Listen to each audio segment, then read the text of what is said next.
Just try to get a small overview of what we actually have right now. So I'm just going to jump into the files here. Now, I have an app component that's kind of my root component right now. Now the app component in the HTML knows about another component called the app customer. And how do I know what that is? Well, you have to look at the selector in the customer component, and here it says app customer. So that's how I know that that component is what we're using inside the app component HTML right here. So in here I now know that that's the case. And in that guy I actually have a customer available, and that customer is what I use to present my first name and last name. Okay, let's try and do this in a drawing instead. So on the outer layer, like I just said, I have the app component right here. There we go, that's the app component. That's pretty much everything that I need to know. And inside the app component, I have a customer component. That was kind of what I showed you in the HTML code. Let me just try and go there again.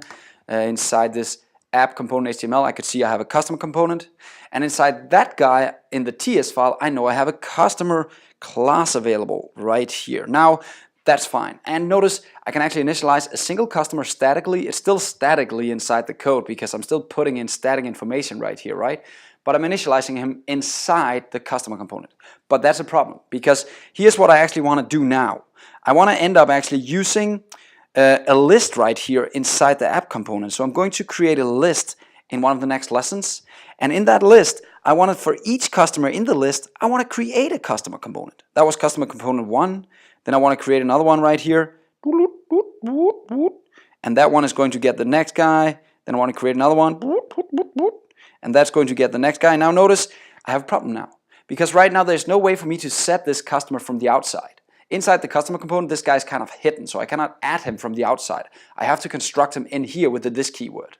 How do we actually make him public available? So how do we kind of make an access point for whoever is using this guy, the app component now? How do we make an access point for him? So what we'll do is we'll open up right here using something called add input, like this. So we're going to add that now to the customer so that we can start accessing information from the outside. So let's jump into the code. I'll do an add sign, I'll write input right here, I'll do start and parentheses, and of course it complains that it doesn't know what input is. So let me just try and import that by actually doing options or alt enter, and there we go. Now I have the input available that comes from the core package. So that's all I had to do. So now I've actually opened up for access. Now I've kind of made, if we look at the drawing again, now I've kind of made this access point right here so I can start sending in a customer from the outside. Sweet.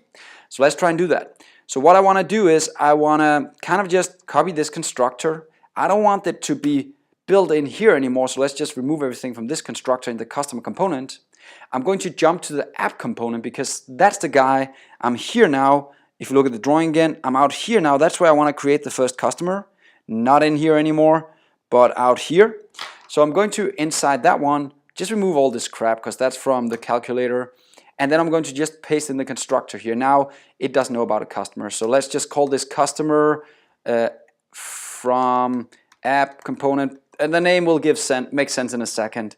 And that guy, we're going to create him as a customer like here, just like we did last lesson in the other setup.